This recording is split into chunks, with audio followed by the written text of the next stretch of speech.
Morning all. Starting off with a news of the day video for all you fine people for your Sunday, June the 25th. Now what's interesting is I figured when I got up this morning, well, we're going to have trades to talk about. Nope.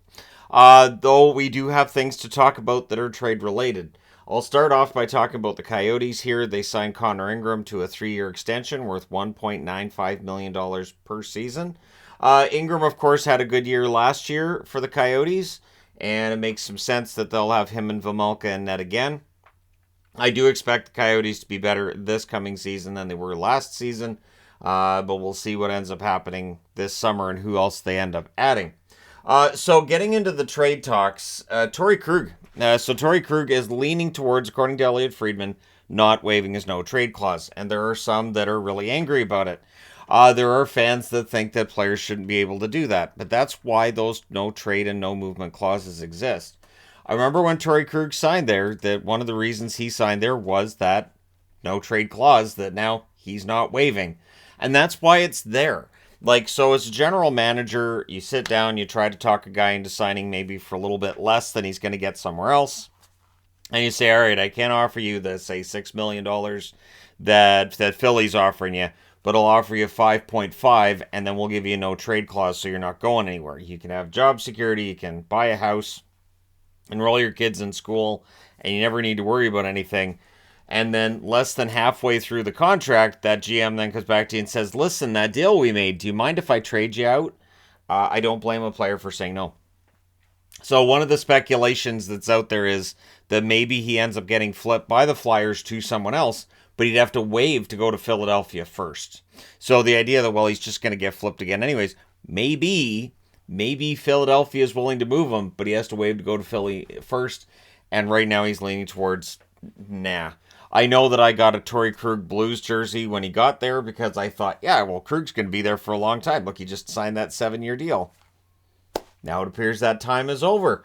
It's one of the reasons why I don't like getting jerseys with the name on the back of current players. I prefer to get the past players because then you can't be like, oh, the guy from the 80s got traded again. Also, another trade that's being held up. It's not officially related, but Tony DeAngelo was supposed to be going to the Canes, right? So from a Carolina perspective, it makes sense. From a Tony DeAngelo perspective, it makes sense.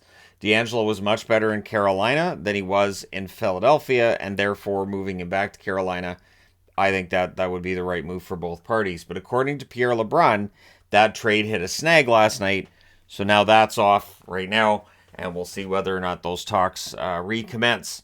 But I'm wearing Flyers because it feels like they're in the middle of everything. That their trading of Kevin Hayes is hung up because Krug's saying no. Their trade of DeAngelo to Carolina, that's apparently hung up as well. But I will say, the new general manager there, Danny Briere, doing his best to revamp that team on the fly. I'm in support of that, honestly. After a few years of kind of spinning their wheels, yeah, it makes some sense to shake things up. And clearly he's not scared of making major changes. So Jordan Stahl's contract became official today. Signs that deal, $2.9 million per season for 4 years. It's a full no movement clause for the first 3 years, and in the final year, it's a no trade clause. So again, coming back to Torrey Krug, Jordan Stahl gives Carolina a team-friendly cap hit of $2.9 million. In exchange, the Carolina Hurricanes let him know, we are not going to trade you during that 4-year period. And that way both sides are happy. That's ideally how the no trade / no movement clauses work. We'll see. Does Torrey Krug waive his no trade clause or not? We'll find out soon enough. Let me know your thoughts in the comment section below as always. Don't forget to hit like and subscribe if you're browsing your way through. You just happened upon this video. Thank you guys so much for watching, for all your support. I will talk to you again soon.